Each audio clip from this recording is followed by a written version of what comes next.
I currently work in a suburb just outside of Boston, but I grew up here and I've lived here my entire life. I currently work at an IT marketing company, and when I was on campus, I was involved with SUBOG for a concert committee, and I also worked at the study abroad office. And I'll turn it over to either Maggie or Melissa. Oh, yeah, sure. My name is Melissa Pember, and I actually moved to Boston very recently. I just moved here over the summer, so I'm still exploring the city a lot. I studied dietetics when I was at UConn, and now I'm currently in public health research.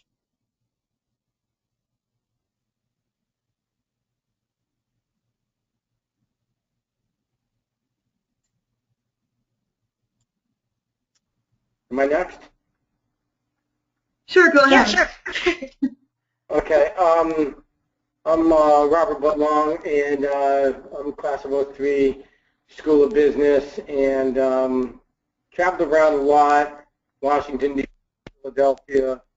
Came back here with a plan to move out to Springfield. My family's from out there, and decided I liked Boston better than Springfield, so I think I'm here to stay. I had a great time with the University of Connecticut. It's been a great education, and now I do contracting for the federal government. Great. And then I guess I'll continue it. My name's Maggie Collins. I'm class of 2012. I've lived in Boston for about 3 years now, currently for 2 commercial real estate trade associations in the heart of the city.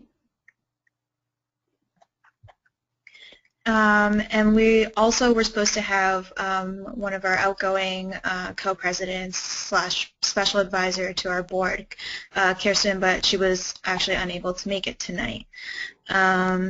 So some of the topics that we'll be covering tonight are some of the Boston neighborhoods, what it's like to rent an apartment in this area, transportation around the city, and how you can stay connected to the UConn community post-grad. And we'll start off with Melissa here with the Boston neighborhoods. Or Maggie, did you want to? Oh, yeah. I'll Oh, sorry, Maggie. Not a problem. We do it the same. Similar. So lots of neighborhoods in Boston that you can, live in. Boston's a big city, but each neighborhood has its kind of own niche and environment as a whole with the community. So I currently have lived in a variety of these neighborhoods. I originally moved to Somerville, which is a city in and of itself. Everything here, all the neighborhoods that are listed here are accessible by the MBTA, either by bus or train, or transit, the trains. So definitely an opportunity for those who want to live outside of the city to save some money, or live in the city and work in the city, or vice versa, kind of do a reverse commute. But Allston Brighton is kind of the more, I think I froze. Allston Brighton's more of the college type area, so Boston University and Boston College are both off of this, in this neighborhood, so there are going to be a lot of younger people there who live in this neighborhood. I currently live in Allston. I lived in Brighton last year as well, but it's a lot of fun here. There's a lot of bars. It's a younger audience, so if you're if you're graduating as a senior and you're looking for a place with people who are closer in age to you, Allston and Brighton are a good time for you. Fenway is very self-explanatory. It's over near Fenway Park where the Boston Red Sox play. That's also a kind of college area because a lot of the Northeastern's over there. Simmons College, Wentworth Institute of Technology. So Fenway Kenmore is also a great place. The closer you move into the city, the more rent is going to be. So you're going to be looking at anywhere between $700 to $1,000 rent for an apartment. Back Bay is anywhere over in kind of the Commonwealth Avenue, closer into the city, where Copley Place is and all of those things. North End is kind of the Little Italy, if you will. So it's closer to the financial district. It's maybe a 10-minute walk to the financial district if you know you're going to be working there. South Boston is where a lot of young professionals live as well. So it's kind of the more residential area. A lot of people kind of grew up there and are South Boston residents. That's where their families are born and raised, and a lot of them do stay there, but a lot of young professionals have been moving into that area as well. Let me see here. And then Jamaica Plain, also a lot of young professionals moving to that area. Newton is kind of farther out. It's a city off of the Green Line, but it's still close enough to the city that you can get to the city through public transportation. Watertown, just the same. Brookline is a city in and of itself as well, so they kind of have their own laws pertaining to parking. So if you know that you're going to have a car, you can't park your car overnight in Brookline, which doesn't really make a lot of sense, but that's what they do. Cambridge is above the Charles River. There's a lot of different neighborhoods within Cambridge, from Harvard Square area, Central Square, Porter Square. There's East Cambridge, West Cambridge, so there's Inman Square. There's tons of areas in Cambridge. Cambridge is a lot of fun to go to, and then Somerville is just above Cambridge. So Somerville also had, I lived there for a year just graduating from college, and I lived in Davis Square, which was a lot of fun as well. It's kind of more residential, but there's a lot of bars and fun restaurants to go to there. Yeah. Cool. And then we'll now have Melissa talk about renting an apartment. Great. Thanks. Yeah, so of course when you're going to be moving to the city, you know, one of the first things potentially after finding a job is going to be looking for a place to live. What's most common is that you'll be able to find a place for a year lease. A lot of them start on September 1st of every year. And one thing that I will say about that move-in date is that in Boston it's really the biggest time of the year that people are moving to the city because there's so many students. So if you do plan to move towards the end of the summer, just keep in mind that if you need a rental truck or if you need anything like that, that you should probably get that planned pretty early. When I moved here this summer, I actually moved earlier in the summer in July, and so that was great because it was really easy to move in then. So if it is at all possible to do that, I subletted for 2 months and then signed on the lease in September. I found that to be really helpful. So normally for the lease, then you are responsible for paying rent for the 12 months. Depending on who the landlord is, they will ask certain information from you. They might ask for proof that you have employment. And it's also frequent that they'll ask for first month, last month's rent, and security deposit, which is usually the same cost as 1 month's rent. So just some things to keep in mind before you're looking that those are pretty common. You can find month-to-month rentals.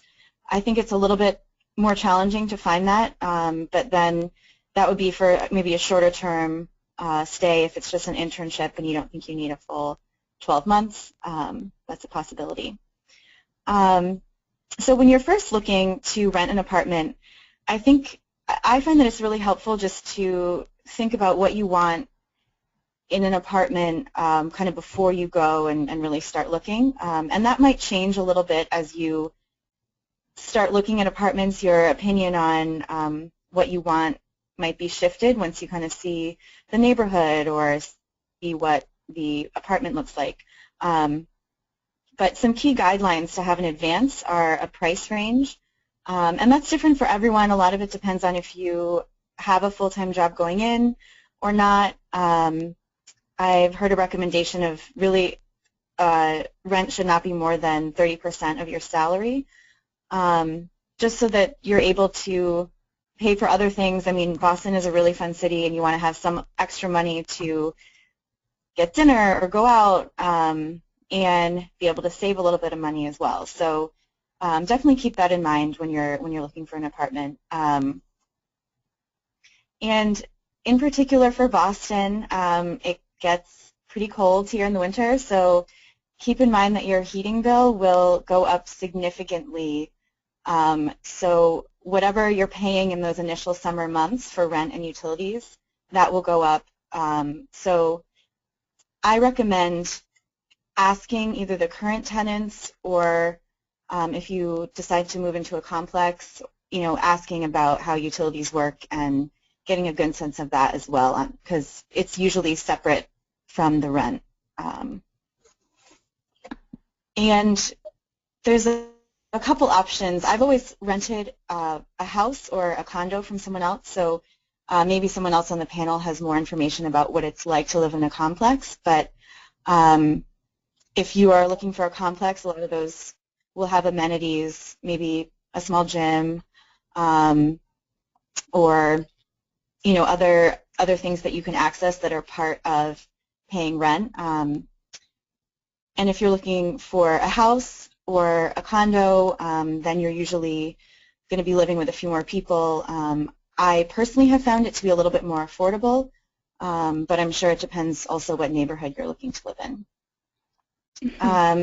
Now, some of you might be moving to Boston with a friend, or a lot of people know other UConn students that are moving, so maybe you will already have a roommate in mind. But definitely reach out to UConn alumni as possible roommates. And another option is using Craigslist to find, one room that's available in a house. And just use kind of common sense. If you read the email, or not the email, if you read the description of the house, just make sure that it sounds decent, and then I usually email the person in advance and kind of communicate with them prior, just to learn a little bit about who lives in the house. And I took a friend around Boston over the summer to find the house that I ultimately decided to live in, and I thought that was really helpful to have a friend visit with me and to get second opinions. And I also just felt a lot safer going into a bunch of different houses that way. Another thing is, if you do decide to use a realtor instead of looking on your own, just keep in mind that there might be realtor fees, so you would want to include that in your initial cost. And then when you're thinking about what you're looking for, some apartments will have, a washer and dryer for laundry. Sometimes you have to pay for that, so you might be interested in learning about that. Really just asking or looking to see how close the nearest T or bus stop is to where you're living. If you are looking in the summer and it's really nice weather, you might not think it's that big of a deal to walk a long way to get to the T, but if you're commuting every day and you aren't going to be using a car, you might want to know that there's a close T or bus stop to where you're living. And if you do intend to bring a car, like Maggie mentioned about some neighborhoods you can't park at night, in Newton, where I live, you can park on the street, except in the winter you cannot park on the street overnight. So it's just important to know, will you have a place to park in the winter? So that's just something good to find out before you move in and before you sign the lease, and things like that. And then this, of course, this really applies to anywhere that you're going to live, but if you are going to live with friends or new roommates, it's a good idea just to talk a little bit before signing the lease about what you are hoping it's like to live in the apartment, how often people clean the apartment, if people like to have parties, things like that. It can cause some conflict when you are living with people that, you know, maybe you haven't lived with before. So just some general things to talk about before officially making the move. All right, and so that's all I have for now, but if you have any questions about that, I'll be happy to answer them at the end. Awesome. Okay, so the next topic that we have is transportation around the city. And for Boston, that's the T, and I think it's safe to say that it's a love-hate relationship with the T. It's a pretty good system, but it can have its kinks. It's an old system, so I think that has a lot to do with it. So the T consists of the subway system, which is, I think, one of the more popular ways of getting around the city. There's a bunch of different lines. There's the green line, the red line, the orange line, the blue line, and the silver line, which is not technically a subway system. It's a bus, but it can go all the way out to the suburbs. So like we talked about Newton, it goes all the way out there. It also cuts through Brookline. The red line also goes to Braintree. So if you live in the close suburbs, you'll be able to access the subway system. And then there's also buses, which also kind of go to the closer suburbs in the area, so the buses can go to Watertown as well, which I think Maggie mentioned was a popular neighborhood to live in. And the commuter rail is the train system that goes to cities that are more farther out, and it actually can go pretty far out. So if you happen to find a place that's not quite in the in close proximity with the city, there is a way to get to, farther away. And then there's also the ferry, which I actually don't know too much about. I don't know if any of you have had experience with the ferry system. No, I've heard of people who use the ferry system, especially if they live down in Hingham or Hull. I think there's a variety of, a lot of people will use it, but a lot of people use it, but it's mainly like families who live out in the suburbs who use the ferry system. Right. So yeah, there's definitely a lot of options, and I think one key piece of advice is just there is a schedule, and there's also an app that you can download on your smartphone, but it's always a good idea to just leave some extra time to get to your stop to make sure that you get the get the train that or bus or whatever you're taking that you need, because I think especially this past winter there were a lot of delays because of the snow and the cold. So I think that's one thing to keep in mind. And also, so in order to take the T, you need to get a pass or a ticket. So one of the if you think you're going to be taking public transportation a lot, I definitely recommend getting a monthly pass, and this way you can get an unlimited number of rides on the subway or bus, and that way it's just a little bit cheaper for you instead of paying a single fare every time. And you can buy a ticket at a kiosk at any of the stations, and you can put as much money as you want on a single ticket, and use it until you use up all that money, I guess. And if you want to get a Charlie card, I think you have to get it at most of the underground subway stops. Downtown Crossing sells them. Okay. I think that's the only store. Okay. Is there anything else that anyone wanted to add about public transportation? No? Okay. And so one thing that we hope that you will do when you come here to Boston is stay connected to UConn. So first, you can reach out to any of us. we're all part of the alumni network here in Boston, so we'd be happy to have you come to any of our events or join us when you get here. But there's also just a lot of events through the year. I am on the sports committee, and we have game watches. We also will go and see professional sports.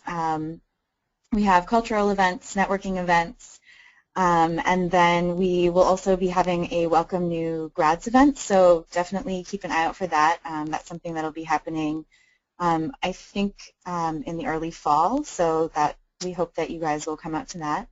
And community service events as well. But if you are out here and want to join up with us and have any ideas, we are more than happy to help plan those.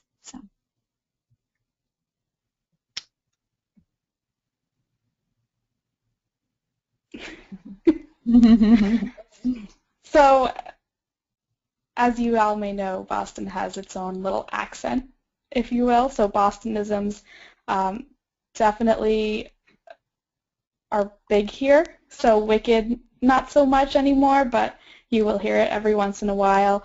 The T is, as Jolie had mentioned, the MBTA subway system. And then ordering coffee, the regular, it's kind of the Dunkin' Donuts version of cream and sugar. So a lot of nicknames for the streets and neighborhoods, as shown on the PowerPoint. Com Ave is Commonwealth Ave, Dot Ave is Dorchester Ave, Mass Ave, Massachusetts Ave. The neighborhoods all have their own kind of nicknames as well, Southie being South Boston, JP, Jamaica Plain, Dot, Dorchester. So definitely a variety of nicknames and own little lingo for the city. And that's all we had for you guys tonight. If you have any questions, again, please feel free to reach out to any of us, including Robert. And check us out on Facebook. We have a Facebook group that you can join, and that's where you can probably find out about all of our events the quickest. We also have a Twitter account at UConn Boston, or you can shoot us an email at boston@uconnalumni.com.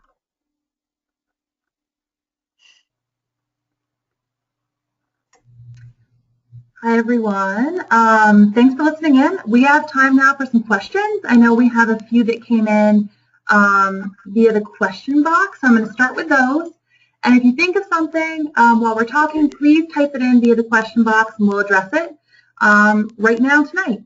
So the first question comes from Franklin, who asks, for the best place to live in Boston, in your opinion, for somebody who's looking to go out a lot but also wants to be close to the financial district. So it sounds like financial district, but also someplace that there's a big social environment.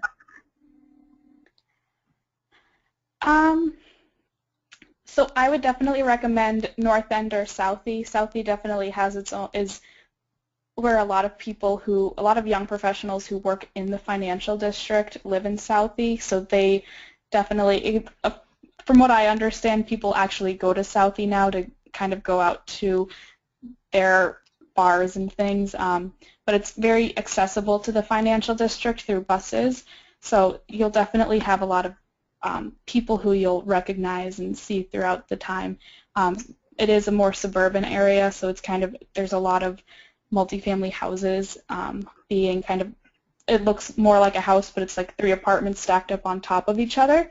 North End also is super close to the financial district. Like I said earlier, it's a 10-minute walk to a lot of that area. Beacon Hill is also close to there, but with living in the North End and Beacon Hill, increased rent, which is going to be, believe it or not, it could be anywhere between $1,000 to $1,500 per person. Southie is a little bit more cost-effective, so it's about $1,000 per person or less. So if you're looking for somewhere that's a little bit less expensive, I'd definitely go for Southie if you're looking for going out and living close to this financial district. Anyone else want to add anything? All set? Okay. Franklin, just write in and let us know if we didn't answer your question.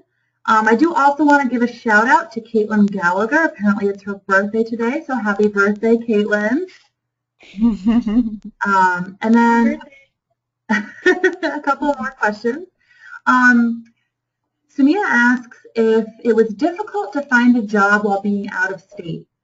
So if you were at UConn with a Connecticut address, was it hard to find a job up in the Boston area? Did it seem like that was a concern for employers?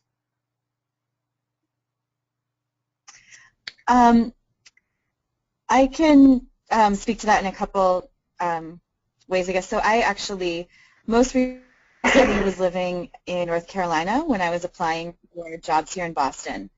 I found this current job through a connection from a previous professor, actually. And so when I was interviewing for the position, they knew that I was living in North Carolina, but that I was really interested in living in the Boston area. So it really wasn't an issue and to be that far away when I was applying for the job. But the other thing is I think especially if your address on your resume is Connecticut, you know, it's still close enough that it's easy to drive up for an interview. I think people will definitely take you seriously that you want to live in Boston.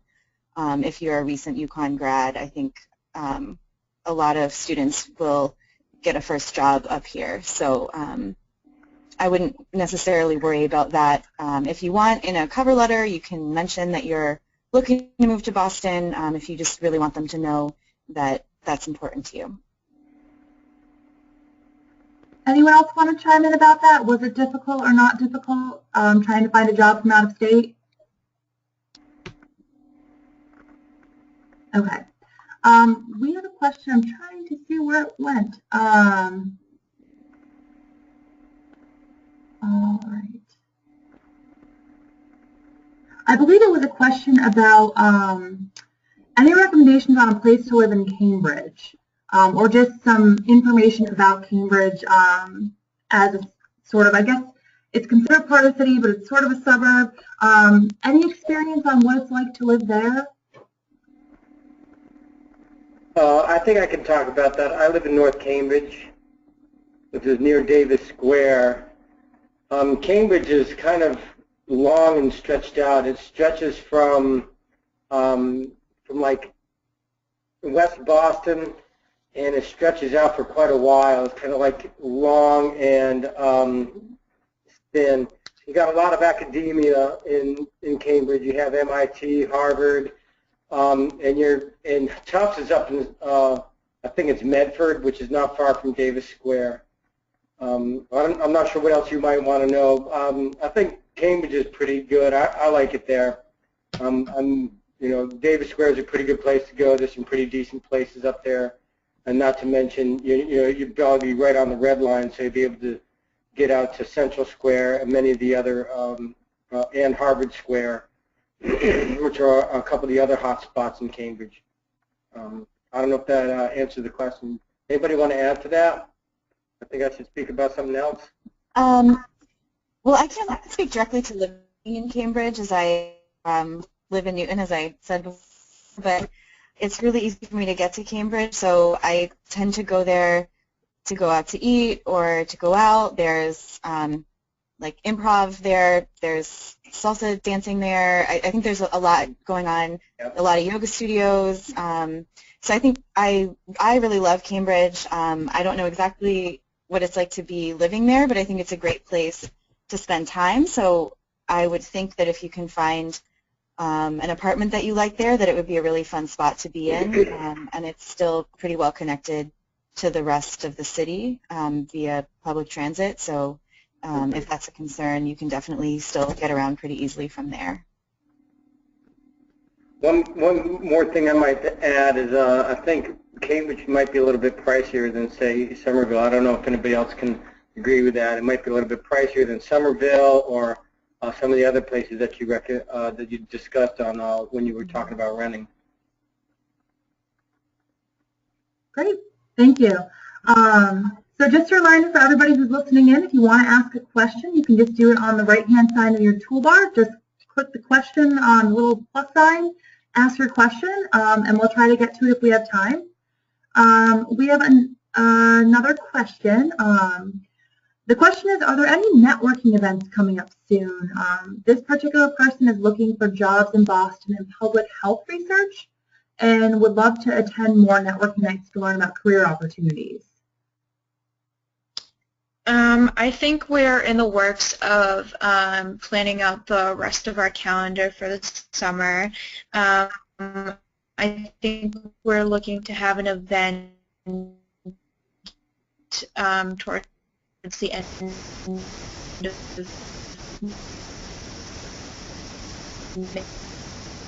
May.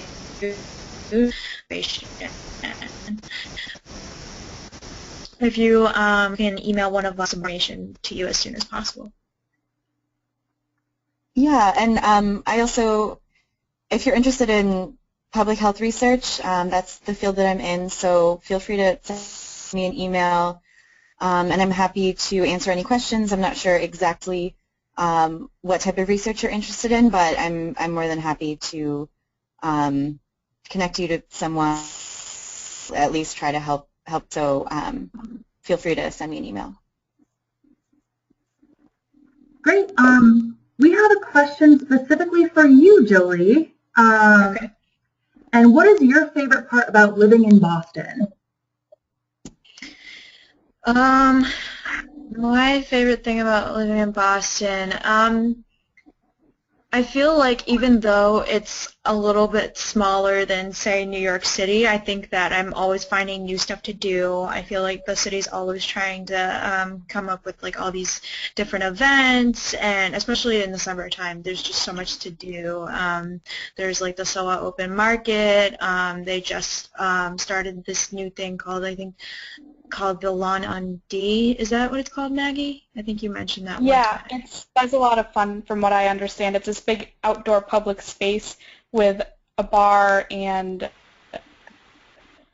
food trucks. It's a ton of fun. Yeah, definitely great when it's nice out. And there's Harvard Brewery, there's the Sam Adams Brewery, and I think one of my favorite things, too, is that I think there's a lot of cool new restaurants coming to Boston, and those are really fun to explore.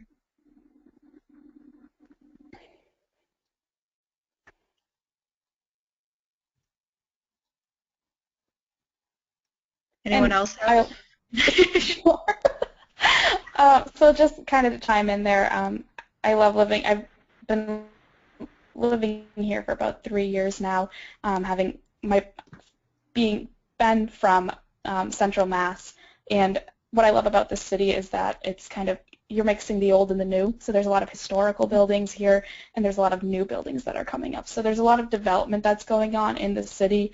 We also have the Boston 2024, so we're kind of the official Olympic bid, which is kind of a hit or miss discussion point based on who you're talking to. So it's an exciting time to live in Boston. There's just so much going on here, and it's exciting. Great, thanks for sharing. Robert, we actually have a clarification on the question about Cambridge. So the student was looking more about the safety of neighborhoods in Cambridge. This person's been looking a lot at Harvard, Central, and Kendall Square to find a place to live. So do you have any comments on the safety and security of those areas? Safety. Yeah, that's a good question. I think considering price, because if you move to Harvard Square, it's going to be pretty pricey. But I think Harvard Square would be pretty safe. I've been around Central Square a little bit, and I don't know. It's hard to say because I see a large mix of different kind of people there. And in Central Square, just to be honest, some of those people scare me. But if you're near Davis Square, you got a lot of academia. That's not Davis Square is kind of like right on the line with Somerville. So Davis Square is in Somerville, but if you live in Cambridge, which is not far from Davis Square, then that might be a pretty decent area. And then once again, like if you're closer to those squares, it's going to be a little bit more expensive. I live like about probably half a mile from Davis Square. I can walk out there pretty comfortably, get on the red line, or I can walk to Porter Square. So I think that you know, when you get here, take a look around. If you live in the Fresh Pond area, you're going down there, it might be a little bit cheaper, but I tend to notice a little bit of riffraff out in that area. So definitely want to take a little bit of a look around. The closer you are to, say, like Davis Square, I think you'd be in a safer position. Or if you're in Harvard Square, I think Harvard Square is pretty safe, and though it's going to be a little bit pricey. Hopefully, did that answer your question? We'll see if we get another follow-up question. So we do have another question from Nicole, and she's asking if you have any recommendations from, for how a student could easily adjust from college life to 8 to 5 full-time job life. Is there anything you wish you had known for your transition?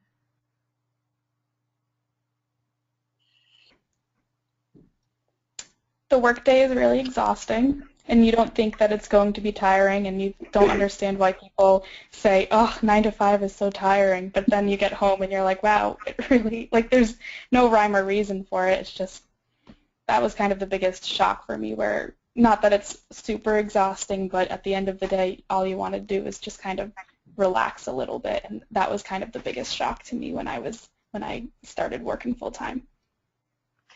I completely agree. The first, especially, and I graduated a little while before you, but I do remember that first week of work was completely exhausting. So I think a few ways I've adapted to it. Initially, it's tempting just to go to work and then go home and kind of lounge because you're kind of tired. But I really try to, at least a few times a week, work out after work. Even if you feel like you would rather not, that is just something that kind of helps me keep my energy level up throughout the week. So I think, you kind of get used to the schedule a little bit, but it's really just a big change, and I think the biggest thing is just time. Eventually you'll kind of get a little bit more in the swing of things, but just trying to keep up with whatever helps you to de-stress, I think is something that might be good. So. Yeah, I've definitely found it a big adjustment to make. I think it's about like finding your routine, and I think that it's normal for it to take a long time for you to find that routine and that rhythm, for you to get used to the 8 to 5 or 9 to 5, whatever your schedule may be. And I think also getting used to not having built-in summer vacations or winter vacations is really hard to adjust to, because come like May or June, you're sitting at your desk and you're like, aren't I supposed to be on vacation right now? Have all this free time, but it's just like a continuous cycle. But I think you do get used to it, and you hopefully do get some vacation time in. So you kind of have to know to take some time to yourself to relax a little too. Mm-hmm. And I just remembered another adjustment, which is budgeting. I definitely, being a college student, sorry, I didn't really have as much of a budget, but I've really found a huge adjustment to working 9 to 5 is having a budget to make sure that you're paying your student loans on time and paying rent and kind of making sure that your utilities are paying. So it's definitely, that was quite a shock as well. Any other words of advice about that transition? I'd like to jump in here on this one. Sure, Robert. I guess one of the things that I wanted to talk about is the culture here, and I think it really helps to get out to some sporting events and take some tours, look at the history, go to the Museum of Fine Arts or the Science Museum, and learn the culture a little bit. So, and I think that's one of the adjustments I had to get used to with the culture. Coming from Washington, D.C., things were a lot more laid back, and coming to Boston's a little bit edgier, and to me it's like a little bit challenging at first, but now I'm having a lot of fun, especially since I was at the greatest bar when the Patriots won the Super Bowl, and haven't gone to some of the game watches, and it is really an exciting city. And like I said before, my plan was to move out to Springfield, and I said forget it. I mean, I like Boston a lot, and so I'm here to stay. Great. I think I'm going to take one last question. If anybody else wants to submit one, I'll consider yours too. But this one comes from Laura, and she's wondering, how did you decide, and I know, Robert, you just touched a little bit upon how you got to Boston, but how did you decide to move to the Boston area rather than other major cities like New York City or Philadelphia or somewhere else? And what is something that you would have liked to know prior to moving to Boston that you discovered after being there? I can speak to how I decided to move here. When I first graduated UConn, I actually initially moved to Washington, D.C. My reasoning then was I had lived in Connecticut my entire life. I just wanted to try being somewhere a little bit farther away in a city. And at the time, I was like, Boston is way too cold. I would never live in Boston. So I moved south. But then after a few years further away, I decided that I just wanted to be closer to family. And so I really like Boston because it has a little bit of a smaller city feel. So even though it has everything of a big city, it's, to me, not an overwhelming city. I feel really comfortable here. I feel like I can get around. Just personally, when I go to New York, I feel a little bit more overwhelmed with the size of the city and the buildings. So just to me, Boston felt like a really comfortable city to be in. And I have a few friends from UConn that have lived here since graduation, and so just visiting them, I thought it would be a place that I really liked to live. And happily, I do really enjoy living here, so I'm glad that I made the move. I'm not sure. I'm not really sure that there's anything that I really needed to have been told before, but I should have purchased better shoes for the snow when I'm commuting to work. So next year I will be more prepared, and my kids won't be freezing cold every morning on the way to work. But, yeah. Anyone else want to chime in on that one? Any advice about living in Boston that you wish you'd known before, or how you decided upon Boston rather than another major city? Well, I grew up just outside of Boston, and my family's still here, so that was a big part as to why I moved back. But I didn't really even consider moving to a different major city just because I grew up here and I've always loved it. I think it has so much character, and I think that's what makes it stand out more than most cities. I think it has a lot of heart, and I think that's really rare to find. And I think there's a really strong community here. Great. Well, thank you so much, Maggie, Melissa, Jolene, Robert, for signing on tonight and letting us ask you questions and sharing about what it's like to live in Boston. I hope this information was helpful to everyone listening. I'll make sure that when I send out an email after this, that it includes Maggie, Melissa, Jolene, and Robert's information. So if you want to ask them questions, I know some of you have specific personal questions that you wanted to reach out to people about, you're more than welcome to do so.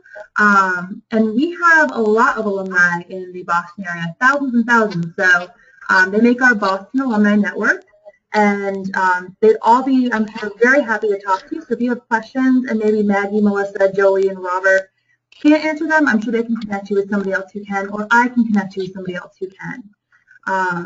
One other just piece of information I'd like to give out, a lot of you are seniors.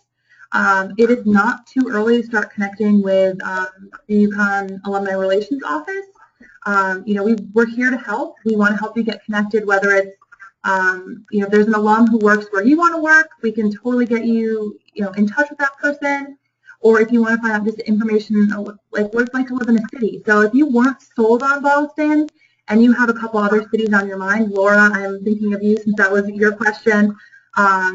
We have alumni like these 4 alumni who are in New York and Philadelphia and Los Angeles and Chicago and Atlanta and everywhere else. So feel free to reach out and we can get you connected with those folks too. And also for you seniors, we have basically a big free graduation party coming up for you on Tuesday, April 28th. It's called our Senior Send-Off Celebration. So definitely stop by the Alumni Center, check that out. We have free t-shirts, free food, music, games, giveaways, all kinds of stuff. But it's also just a really nice chance to get together with the rest of the class of 2015. And also just to have us wish you well, as you become part of that Husky Alumni family. So that's Tuesday, April 28th. And for more information, just check out the website, which is uconnalumni.com/senior sendoff. And you're going to get a lot of information about this. So I think we sent you all an email today. You'll get another one in a couple of weeks. But it's a great event. We'd love to see you there for that.